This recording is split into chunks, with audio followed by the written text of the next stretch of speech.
My name is Demetria A. McNeil.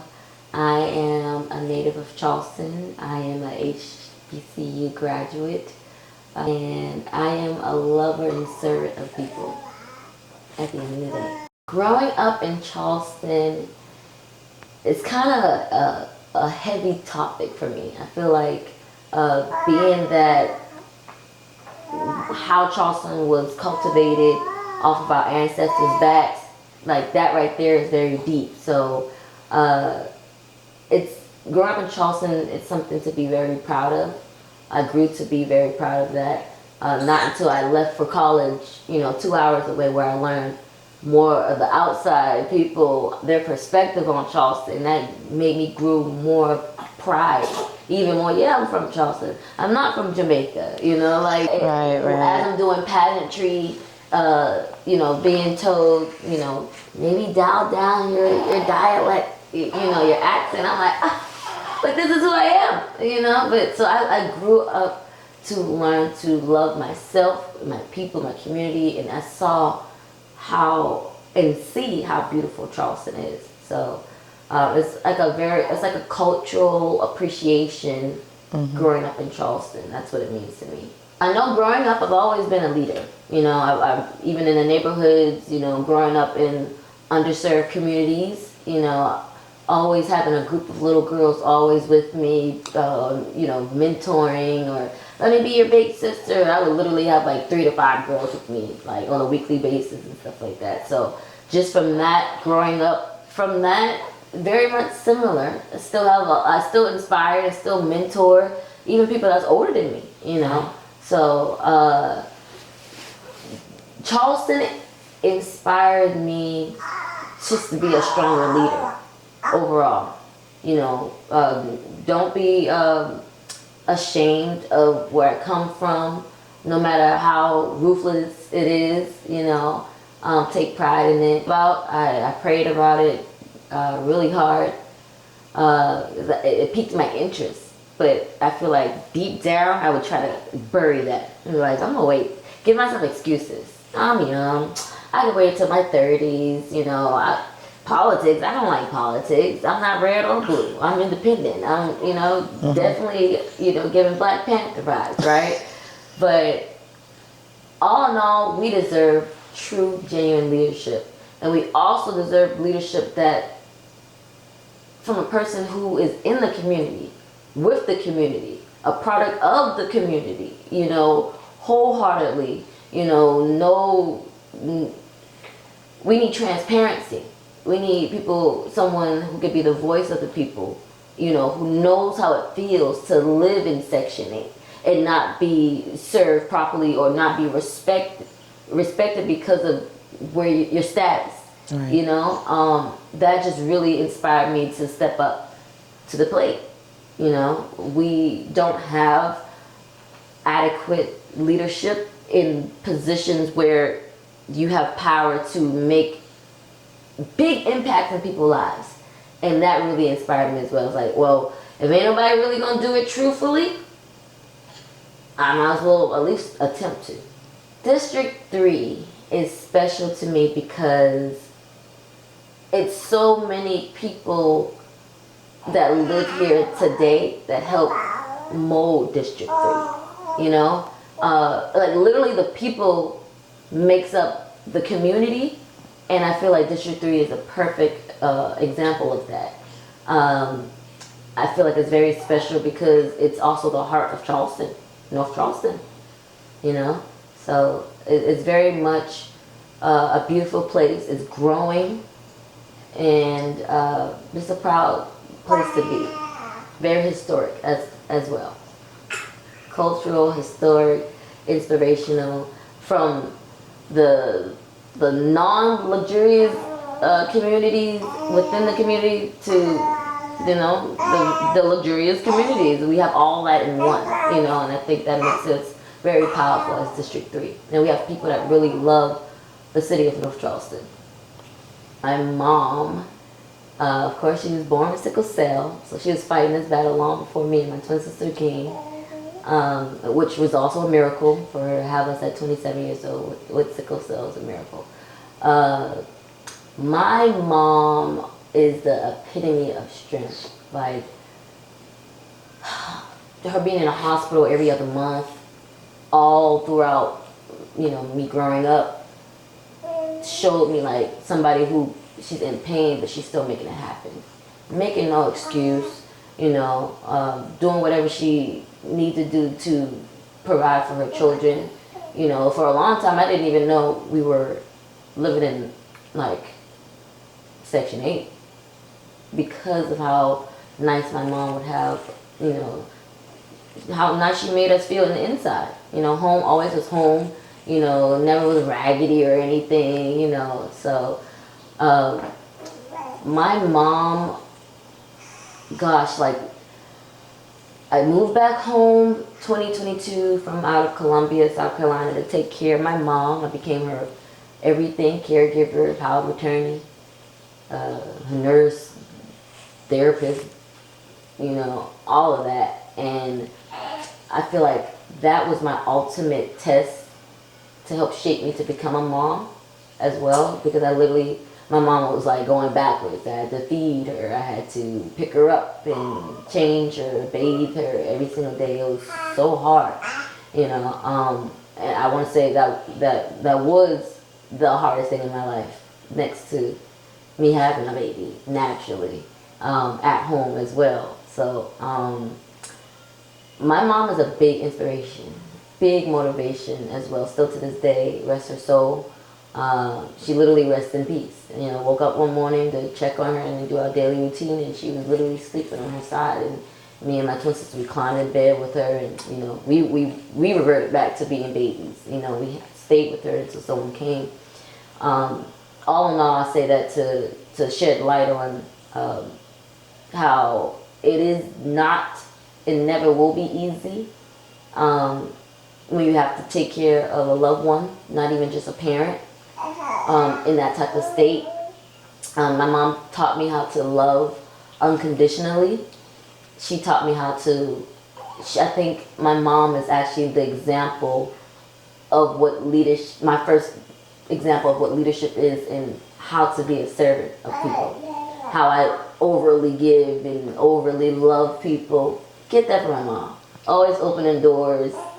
Somebody need a place to stay, mom opened doors. I follow those same steps. I have like 12, 13 people I've helped, that lived with me before in the past like 5 years, and I sat back and thought like, why God bring people to me this way to help them in this manner, or broken people who need healing, and just to find out and realize I get that from my mom wholeheartedly. Like, so her strength, her compassion, her heart, her wittiness, her ambition, her strength overall, how to use your pain as a tool. I got that from my mom, no doubt. I have my days when I'm, feeling down, or the enemy trying to make me feel depressed, and I'm like, I have to wake up. Some people going through way worse. God bless me with all my senses. He blessed me with another chance when somebody's blind. Somebody can't, somebody did not wake up, like, going back to me having a natural birth. Yes, it was the most painful physically thing that I ever did in my life, but what got me through was like, my mom, she was in pain. How dare I be complaining? And I bet you this pain still don't talk with the pain that she endured. Like the things I've seen, like, oh gosh, I can go and speak on that for days of just what I've experienced watching my mom, from having a heart attack to being on the what's that machine, the dialysis machine, like all the pills, all the needles, all the blood drugs, all the blood transfusions, or just the IV just to get some hydration, and she don't have veins like that, and they have to find or create or put a port in there to draw the blood out of it, and they got to keep moving it all around her body. It was just seeing that day in and day out, and she still can smile and laugh and trip and be fly, because she does fly one from New York, like, and that's another thing I got from her. Definitely my fashion sense. Definitely got that from my mom. If it wasn't for my son, I may not have the strong discernment to be able to take on this campaign. As a mom, my perspective about community has changed a lot. Not too much, but enough for me to have the courage to say, I'm going to run because we need better leadership. Because if he's going to be growing up in this city, who are the people that's making the policies in the schools, in the after school programs? Is the city at its best advantage for my own child? And now let's not be selfish and think about my child. Let's think about all the children. Because the youth is the next generation. They are the next future leaders. Are we really equipped to produce strong leaders? I don't think so. We could be. We can be and will be. I gotta step up to the plate for my child, for my future children, and also for the community, the youth of the community. They need it. You know, my life is not my own. You know, my purpose is definitely people. That's why my slogan is our people, our purpose. Because literally, God created all of us to be servants of each other. You know, to serve one another. And, you know, having a baby really showed that, okay, definitely my life is not my own. Yes, self-care, I have to be at its best, at my best, I'm sorry, but for my child, you know. Now let's take it a little step further. When it's time for him to go to school, which school will be the best school to take him to? Because what are they going to be teaching him? Do they have good after-school programs? I want to homeschool, so do we have good after-school programs or, you know, activities, extracurricular activities where he's going to be able to have great character and leadership development? We don't have enough of that. So yes, I am going to get myself up and do this for my child's future as well. I definitely have to pray on the decision to campaign because of all the things that I do. New mommy, you know, only 4 months in. That's a lot. I would say, first and foremost, gotta lean on prayer. Gotta lean on our Creator. I need God to get through everything. Like, that's how I balance. Now, I do have a planner that I have with me every single day. I've been practicing this for years. Writing out what I have to do every day, each hour. I got this meeting, I need to eat right here. I have an activity, I need to do this. I got dance rehearsal here, I need to go. I have another meeting, and that's here on Zoom. And then I got, you know, taking time to prioritize everything. You know, make sure I'm good, baby good, attack the world. So, yeah. Staying organized as much as I can, maximizing my 24 hours. And Lord knows that still isn't enough, you know.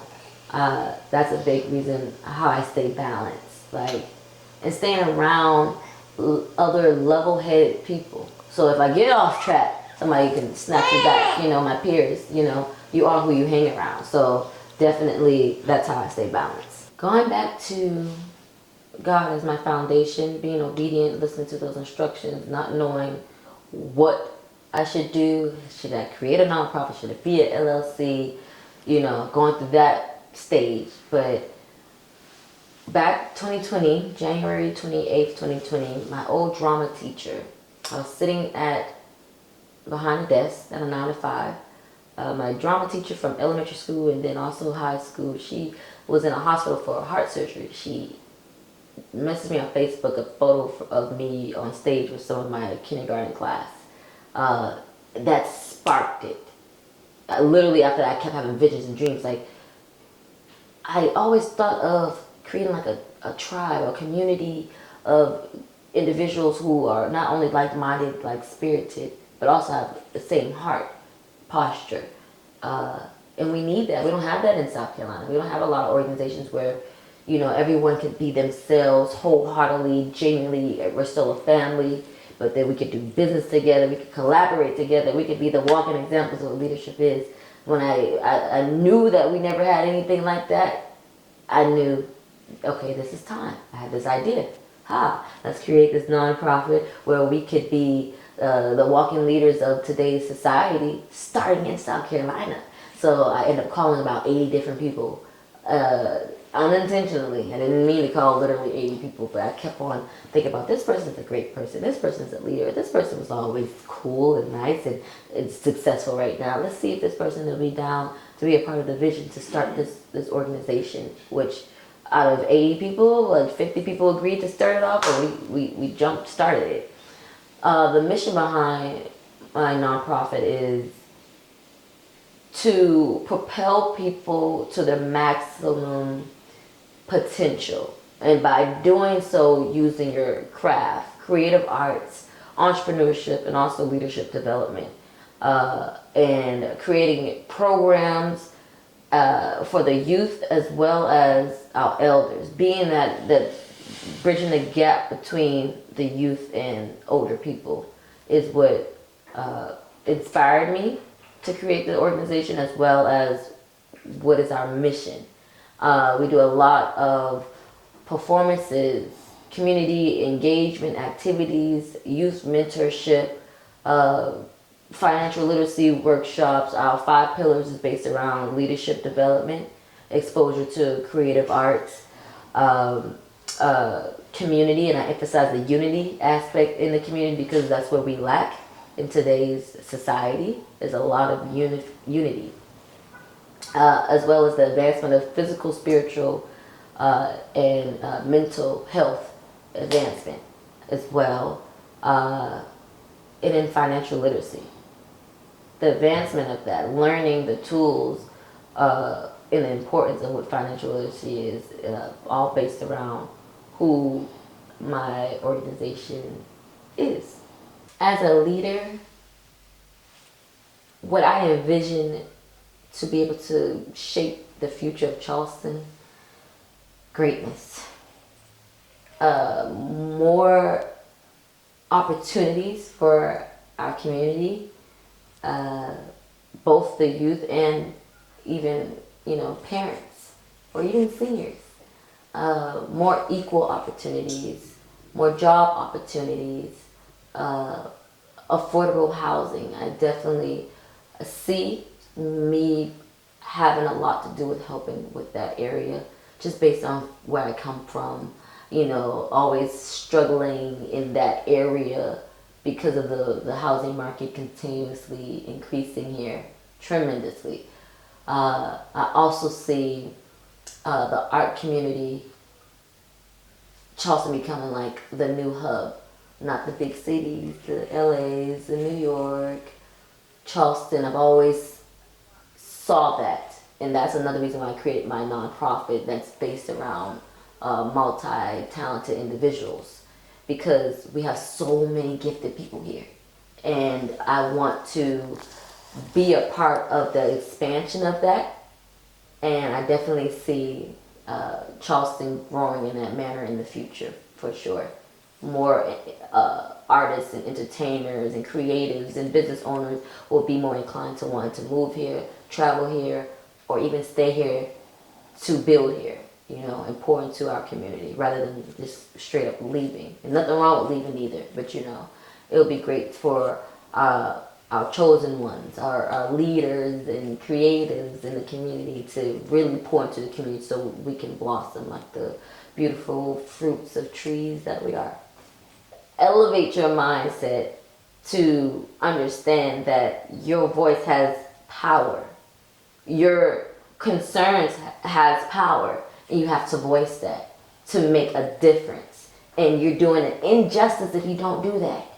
So I want to encourage and inspire 18 and up, because 18 is the legal age to vote. If not, then I would say even younger. Your voice matters. Stand up for yourself. Stand up for what you believe in, and you'll be surprised of how that'll be a domino effect and how it would inspire other people.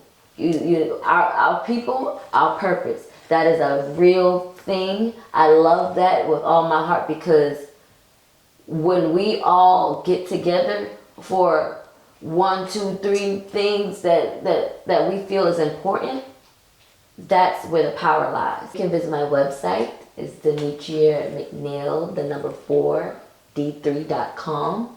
And that's the same thing on all my social media outlets. I want to say my Facebook and Instagram is Demetria McNeil, number 4, District 3. I'm not hard to find. Contact me. You can visit my website if you would like to volunteer. If you'd like to donate to my campaign to help with the success of my campaign, with the advertising and marketing, anything counts and everything is appreciated. My message to the people would be to, 1, keep God first and allow yourself to be obedient to His instructions.